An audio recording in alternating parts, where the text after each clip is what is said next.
Welcome back to W5. The telephone, the zipper, the roller skate, pablum, snowmobiles, and the Jolly Jumper. What do these things have in common? Well, they were all invented by Canadians. In fact, over the years, Canadians have patented more than 1 million inventions. So what do you do if you dream up the next good idea, something that could make you rich? Well, there are companies out there who can help turn your dream into reality, help you get your invention to market, maybe even make you a millionaire. But as Jim O'Connell discovered in this W5 investigation, not all of these helpful companies are what they seem. When it comes to marketing your good idea, it's a case of inventor beware. Wheels on and off. You have to just use the turn key. You can take them on, put them back. Susan McCormick and her father had a dream to make millions. Their invention? Attachable wheels for picnic tables. It would have been nice to see a good smile on my dad's face. That's what you wanted. Yeah. Yeah. This was your dad's dream, right? Mm-hmm. All right, we'll see how it moves. Susan was determined to make those dreams come true. Then she heard an ad for this company, International Technology Exchange, ITE, promising to help inventors get their idea to market. So Susan contacted the company. We were so excited. We thought it was really going to work for us with this company, ITE. The people at ITE told Susan and her husband John to send a description of the wheels and $600 to an address in Ireland. He was quite reassuring over the phone. He thought it was just a great idea because he was supposedly done a patent search and there was nothing else like this out there. It was that smooth pitch, plus an impressive looking marketing report saying the wheels could make Susan almost $5 million, that convinced her to send even more money. A lot more. How much money did you put out? In total? Yeah, about 11,000, close to it. $11,000. That's a lot of money. It was a lot of money. We thought we had struck gold. You thought you were going to be rich? Mm-hmm. But after Susan sent the money to ITE in Ireland, all the excitement evaporated. A year later, still no patent. ITE did provide manufacturing contacts and other material, but none of it led anywhere. I like your idea about the child safe thing here. Ryan McElvenna is another inventor with big ideas. We have a little more clearance. Take it off unless you depress the sides with idle force. His invention is called Plug Safe, a safety device to keep children from pulling electrical cords from outlets. On this day, Ryan and his partners are on their way to Underwriters Laboratories to check the safety of the product. They wanted to be able to cut strips off these. But Ryan says he's lucky to have made it this far, because initially he turned to the same company the McCormicks went to for help, ITE. He sent the company $600 after seeing a television ad. They called me back 2 weeks later. Ryan, we've seen your product idea. It's awesome. We love it. You're going to the top with this one. Just what you wanted to hear. Just what I wanted to hear. And guess what? Another professional-looking marketing report, amazingly similar to the one Susan McCormick received. Then came a pitch for more money, $12,000. Ryan wanted to consult a lawyer, but said he was discouraged by ITE. And he said, oh, absolutely not. You cannot go to your lawyers. You cannot have your own lawyers. But alarm bells are going off. Alarm bells are going off. We asked patent lawyer Richard Parr to examine the ITE marketing reports sent to both Ryan and Susan. They customize each presentation by plugging in words dealing with the invention at hand in a few places in the presentation. So are these like cookie cutter reports? Largely, yes. In fact, the reports are filled with similar and, in many cases, identical information. As for the viability of the inventions, such as the attachable picnic table wheels, they've been putting wheels on things practically since they developed the wheel. So it's kind of hard to get a patent just for the concept of putting wheels on something. They're implying that this person can get a successful patent, and you're saying they can't. Not in this case. No hope at all. these invention promotion companies have been around for years, most based here in the United States. Back in the mid-90s, the U.S. government clamped down on many of them because of their questionable business practices. But instead of driving them all out of business, they merely convinced some of the operators to move offshore to safer jurisdictions. away from the eye of regulators. Have you got an idea? International Technology Exchange. So companies are still attracting inventors with ads and promotional videos. To help inventors throughout the world present innovative ideas to the manufacturing community. And this world-famous inventor from London, England, has made it his cause to expose shady promotion companies. These are ghastly people. Intolerable. Money, money, money, money, money. The name Trevor Bayliss may not ring a bell, but you've probably heard of his invention, the wind-up radio. He invented the radio to bring information about AIDS to African communities, like this one, isolated and without electricity. An idea Nelson Mandela credits with saving lives. Trevor is fed up with government inaction, so he's determined to stop unscrupulous promotion companies himself. They get you when you're most vulnerable, and that's how they make the money out of you, because they give you a lot of old malarkey or a lot of bull about your rights and your abilities. And then once they've got your money, you can't get it back. And you don't hear from them again. No, that's right. The way it is. You put your wheels on one side of your table here. At W5's invitation, Trevor Bayliss met with Susan and John McCormick and other inventors who feel they've been misled.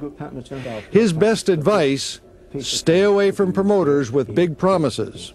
So you lose your money. And you lose your intellectual property. And you lose your invention. Yeah. And you get shafted in the process. Every year, thousands of would-be inventors place their trust in promotion companies around the world. And the U.S. Federal Trade Commission estimates losses in the hundreds of millions of dollars. Trevor Bayliss says unless something is done to shut down the bad ones, they'll continue to prey on innocent victims. Yeah, they're crooks. They're villains. They're thieves. They're unscrupulous. Oh. And cruel. Cruel. I think that what they do is absolutely despicable. When we return... But there is actually a patent on this device. A surprise visit to the company who said they'd make us rich. I don't know, I just feel like I'm a bit kind of trapped out here. I don't know. We're not trying to trap anyone. When CTV's W5 continues.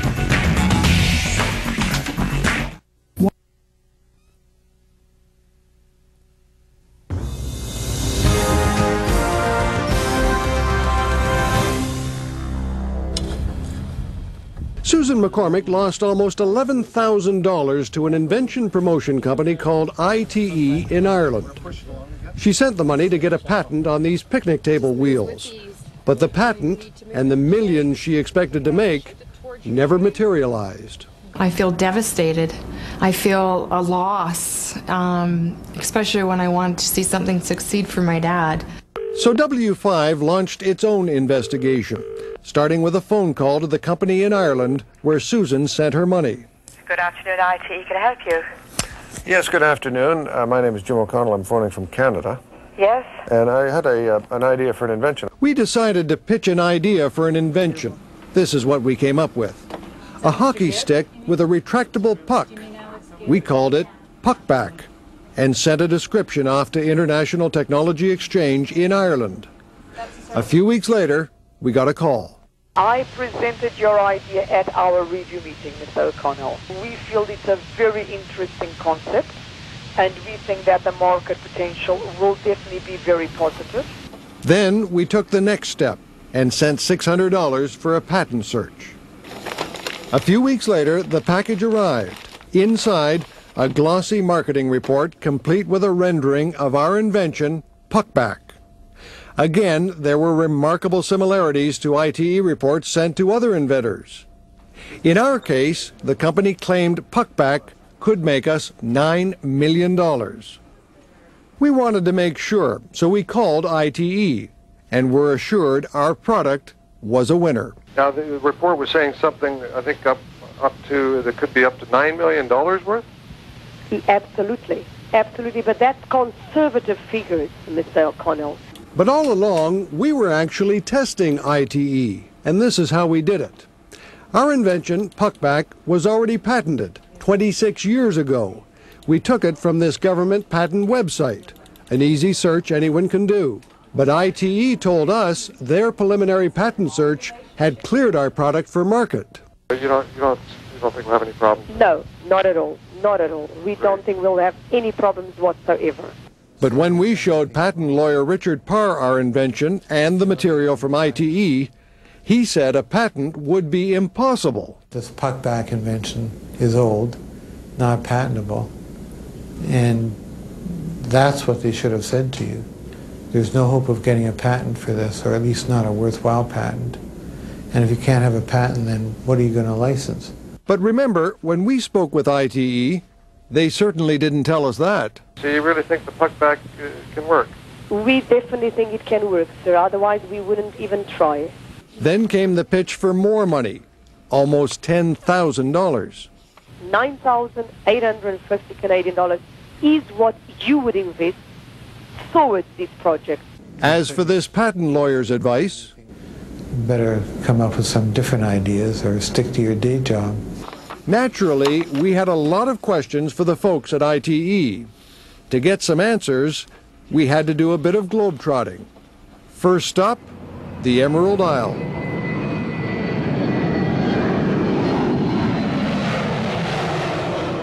Our investigation led us here to Ireland, where ITE has its headquarters on the outskirts of Dublin.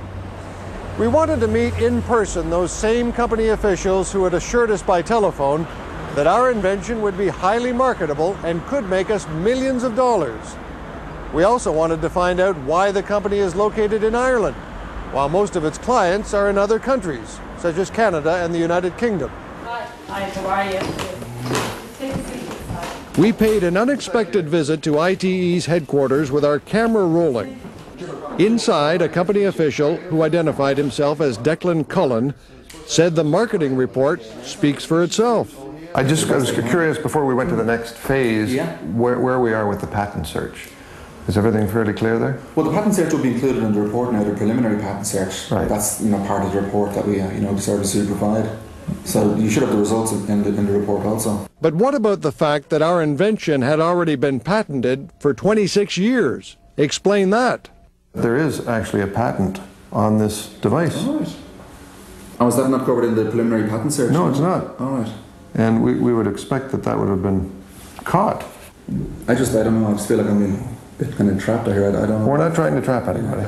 ITE didn't want to talk to us anymore and asked us to leave. So we went back to Dublin to question Irish authorities. Carmen Foley is with the Irish Consumer Affairs Ministry, which has investigated past complaints against ITE. Personally, I think it's extraordinary that this should have happened when the patent was so easily available on the Canadian patent registration site. So you are, in effect, reopening your investigation? Yes. While ITE is registered in Ireland, the trail doesn't end there. A search of company documents reveals International Technology Exchange is also registered offshore on the island of Jersey, a tax haven in the English Channel. According to company documents, ITE is run by an American by the name of Matthew Evans, listed as Chief Executive Officer and Company Director.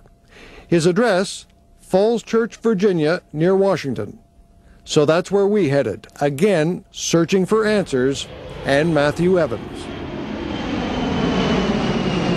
The registered address turned out to be this suburban home. We asked for Matthew Evans, but his wife at first insisted we were mistaken.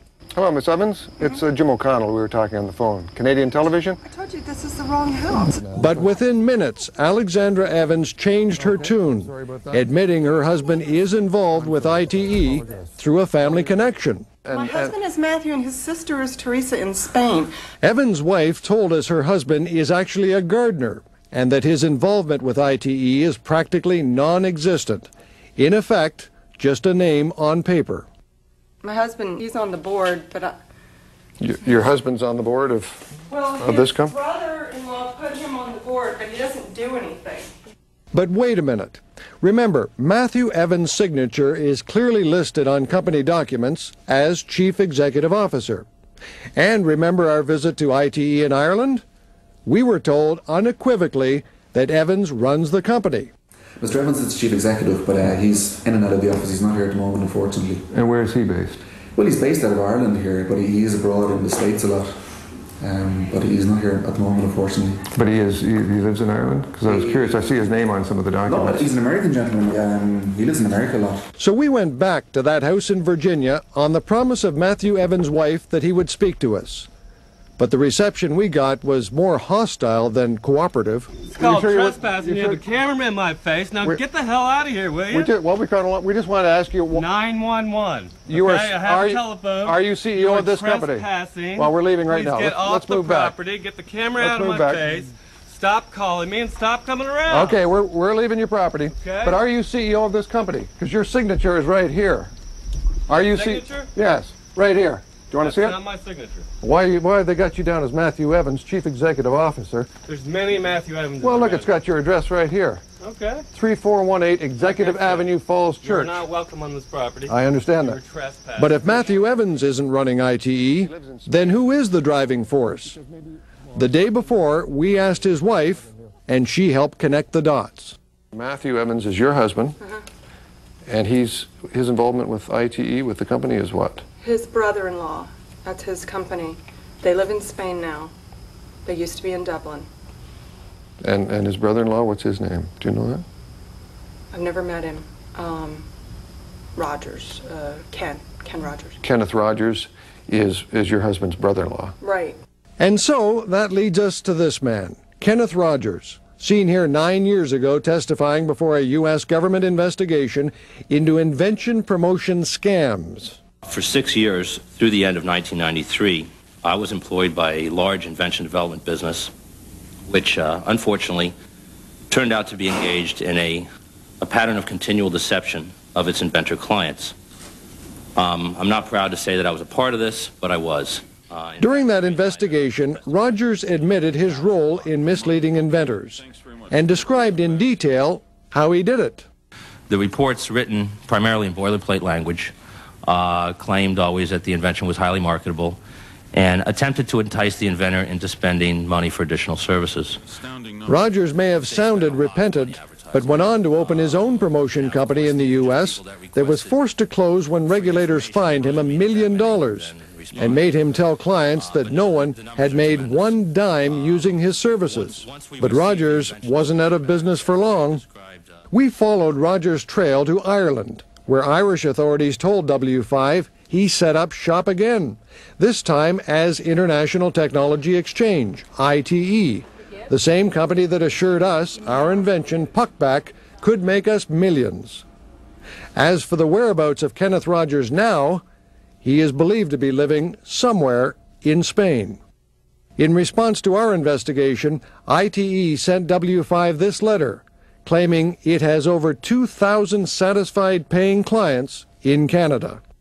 In terms of enforcement, Canada's federal consumer watchdog says there's little it can do to stop offshore companies such as ITE. Raymond Pierce is with the Competition Bureau in Ottawa. Doesn't it make sense to you that the very reason they locate offshore is to avoid regulators like you, avoid prosecution? Quite often these entities will locate in countries and use the borders to evade detection and enforcement. And they get away with it? Hopefully not. Hopefully the level of cooperation is sufficient that we can shut these people down. We showed Pierce some of the marketing reports produced by ITE. Are you suspicious? It would give us cause to be suspicious, yes. Suspicious, maybe, but so far, no invention promotion company has ever been charged or fined in Canada. And that means inventors, such as Ryan McElvenna, are left to fend for themselves. We have the duplex right here, Joe. He and his business partners have achieved success getting their product to market. But Ryan says his invention could have fallen by the wayside if he'd fallen for the pitch from ITE.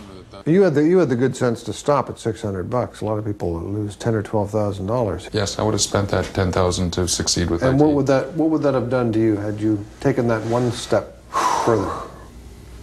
It would have probably ruined me. For Susan McCormick, the money, nearly $11,000, is long gone, along with her and her father's dream. I think it's terrible.